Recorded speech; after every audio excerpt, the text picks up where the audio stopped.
Hello everyone, welcome back to another episode of r/ProRevenge.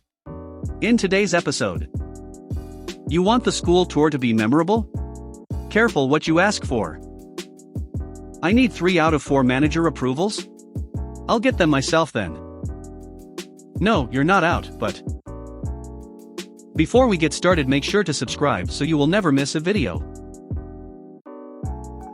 So let's get started.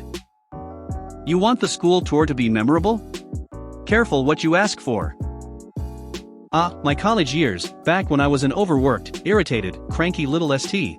I'm still a little ST, but I'm less cranky and overworked now. This story happened during spring tours during my junior year.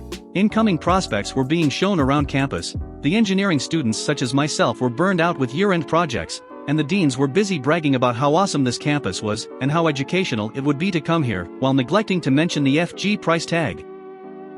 Okay, I might still be a little bitter about the whole college experience thing. Anyway, my roommate and fellow engineering student, Ben, and I were frantically trying to finish up our lab reports in time for submission when the dean of engineering waltzed through the big double doors to the lab. We were behind because our tutoring jobs both ran super long, and we weren't allowed to leave before the students. The dean ordered us to stop what we were doing and to clean up the lab immediately. Ben and I looked around, noting all the boxes of lab supplies that were left out by delivery people, and pointed out that A, we really needed to get this lab report done, 10% of our grade, FFS, and B, hey, not our mess, and not our job.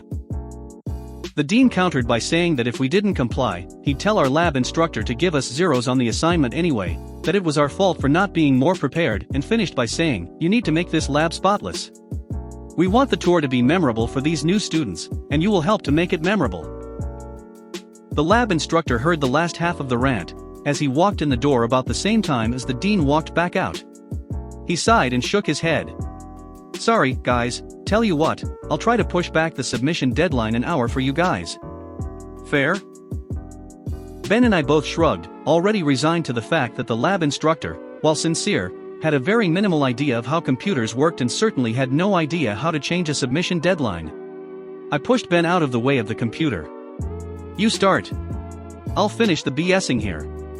It was universally acknowledged that I was the best writer in the class. Despite dyslexia, I had been raised by an English major mother and thus knew how to write absolute volumes about stuff I knew nothing about. In this case, I actually did know the assignment, so I figured I'd use spell check as a crutch and slam this bugger out. My roomie got started. I got typing. 45 minutes later, I had our assignment finished and submitted, so I went to go help Ben with unpacking of boxes. Doofus wouldn't let me near the box crusher. Knowing my habits of experimentation and recklessness, that was probably a good idea on his part. I was the lucky bugger who found the box of industrial breath masks, the big particle ones that made you look vaguely like Bane from Batman, and got a brilliant idea. Donning one, I turned to Ben. What did the good doctor say about making the prospective's visit memorable? He gave me the stink eye. Would you stop fooling with that and help? I am helping. I protested, pitching my voice deeper. I'm also planning. He threw a box at my head. Practice your evil villain monologue later. We both know I'm the anti-hero, I shot back, blocking the box. You're the villain. You even have a goatee. He stroked it thoughtfully, looking evil. Good point. Anyway, listen, I ordered. Then in great detail, I told him my plan. Now, a little backstory scenery details. The engineering building was built into a hill. The first and second floors both had ground-level access at right angles in the architecture. We were on the first floor. The double lab doors opened out to face the double doors about 12 feet away that led outside, to the east. This was so big lab equipment could be wheeled into the lab with minimal fuss. Walk up the hill, and you could wrap around the building to the south entrance if you so chose. Spoiler alert, we were about to so choose. Ben and I finished putting the supplies away, then geared up. We donned the breath masks, lab goggles, full lab coats, heavy-duty chemical gloves and coveralls, shoe covers, hair covers, the works. You could hardly tell our ethnicity, much less who we were. Then, we chose our weapons. I opted for a beaker, which I half filled with dish soap and hot water, and shook like one of those shake weight, TM, things I saw on the late-night shopping channel that one time I drank too much root beer and couldn't fall asleep. I also grabbed some tongs, because why not? Ben opted for a voltmeter that he taped random crap to and very carefully covered in foil, to make it look even more scientific and scary. He coupled that with a fire extinguisher that he pulled off the wall and dipped in some dish soap suds to make it look like it had already been used. Appropriately geared up and armed, we crouched by the lab's double doors and peered through the crack between them. There was no center post grate for spying. We were just in time. The dean was there, with about 12 to 15 prospective students and their families. The prospectives looked bored. The parents looked like they were trying to feign interest. The little kids in the group were fidgety. The dean looked pompous. It was the perfect combination. I almost ruined it by snickering, but I was able to restrain myself by biting my tongue as hard as I could. The dean was in the process of pontificating on all the amazing things this lab had to offer, and how we were the best engineering school in the area. We were in Bumfuck Midwest, it's not like there was any competition for a couple 100 miles, and how the lab that they were about to see was the safest. I was wondering why he didn't do this speech in the damned lab pre-framing. I guess the lab was nothing special when Ben nudged me. Oh yeah, that was our cue. We backed up, then blew through those doors like a rival linebacker through our football team's defense, screaming "Look out! It's gonna blow," at the top of our lungs. I made sure to slop a little foam out my beaker as I ran, just to add to the ambience. We crashed through the outer doors and took off up the hill and around the side of the building. Glancing back as we took the corner, I saw the first of the prospectives, the ones with reflexes faster than our team's defense, apparently running away from the building.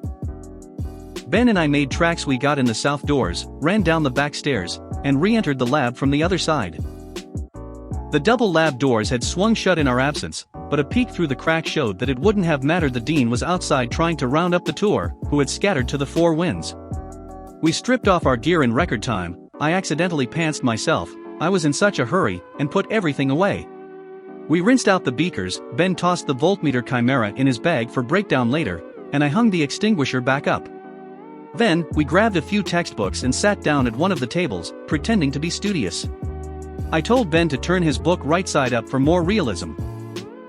We didn't have to hurry.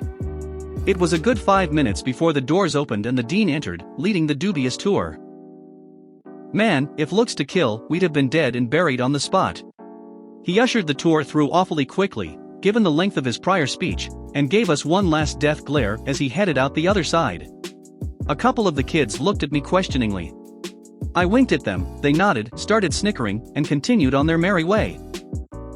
Ben and I were recipients of a lecture later from the dean on proper decorum and taking pride in our school, or some such baloney. I interrupted to ask innocently, why? Was the lab not clean enough? Or did we not do enough to make the tour memorable, which led to our dismissal from his presence due to blood pressure issues?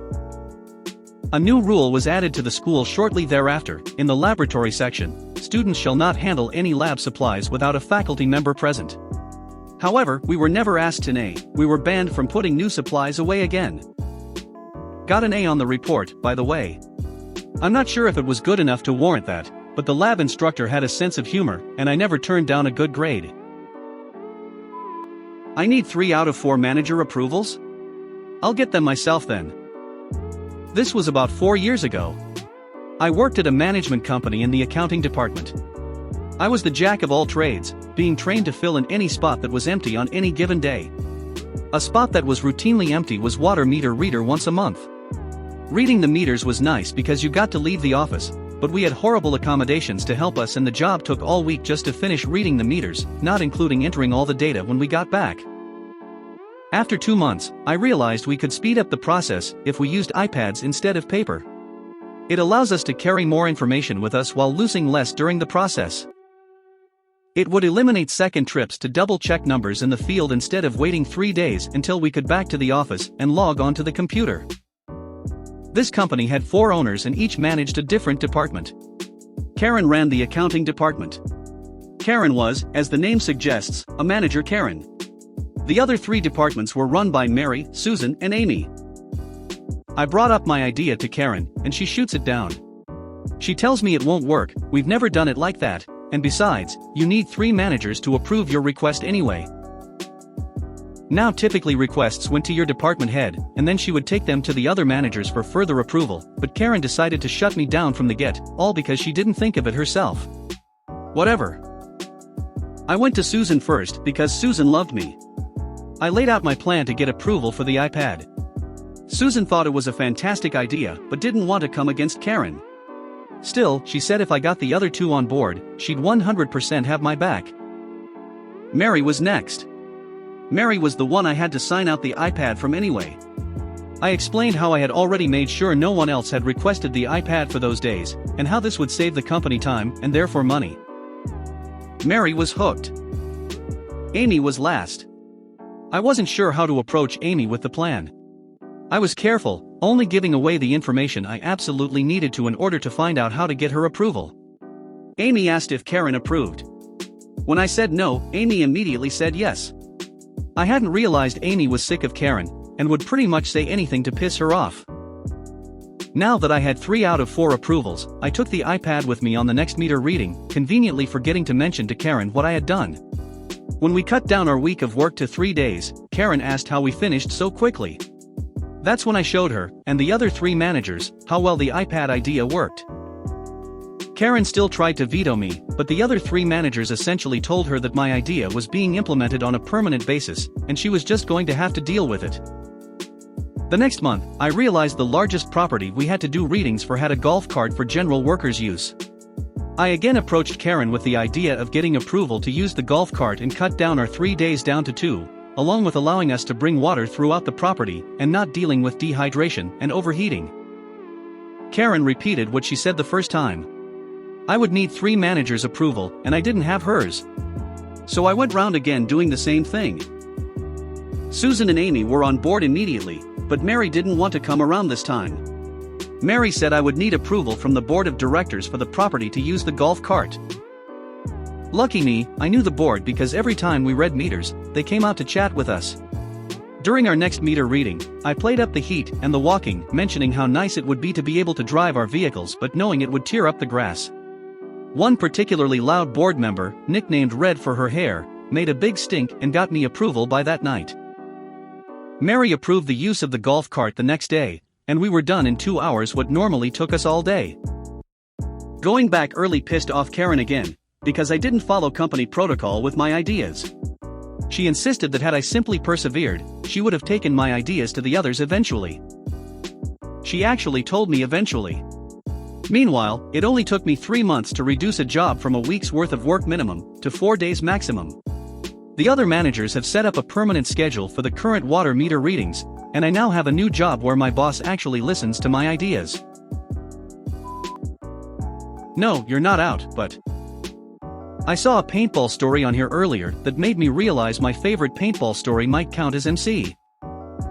So, important background, when they did their standard explaining the rules of the field, one of them was you have to be hit by an intact paintball that breaks on you to be out. So, if a paintball glances off of you and doesn't break, you're not out. If a paintball hits something else besides you, and you get hit by a splatter, you're not out. Pretty simple. The field we were playing on was largely open with a number of wooden barriers. One quadrant of it was sort of a loose hedge maze. It was very early in the season, and the hedges were just plain branches, no leaves or anything. Not that I know a thing about plants, I don't know what they'd look like or how thick they'd be at their best. One of the players on the other team had a semi-bright idea, and he managed to force his way inside one of the hedges, keeping him surrounded on all sides by it. Maybe 6 to 12 inches protected him from the front and back. He could see out, more or less, and he shoved his gun through to stick out and tried to shoot us from there. I was holding a position at the top of a hill overlooking this, and I'd see our guys take a few shots at him, but the balls would break up without hitting him with a clean paintball break as that above rule said. He'd shout out that they didn't count, naturally. He wasn't occupying a very important spot on the field, and he wasn't much of a threat, as the branches kept him from moving his gun around very efficiently, so the people I saw that failed to kill him just moved away to go find someone else. He was laughing his ass off at his own brilliance, gleefully shouting out to everyone that tried, "That doesn't count, that doesn't count." Then, the reason that I'm posting this, I had an idea. I got to the closest cover near him, a waist-high wooden barricade, and had no real trouble keeping safe while taking my own shots at him. As I mentioned, his gun being jammed inside the hedge kept him from having any real ability to aim whatsoever. So, since I could take my time, I methodically put maybe 40 to 50 rounds aimed directly for his mask. Now, depending on the exact design of a paintball mask, if you take a unlucky hit on the breathing vents, you might end up tasting a hint of paint. If you take dozens and dozens of hits that are bursting inches before those vents,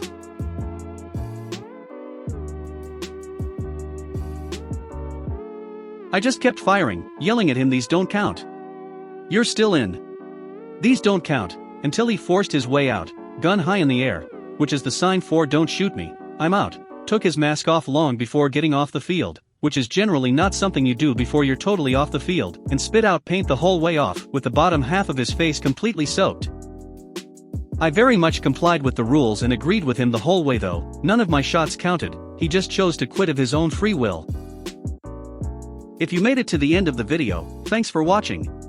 Don't forget to like, subscribe and share, and we will see you in the next video.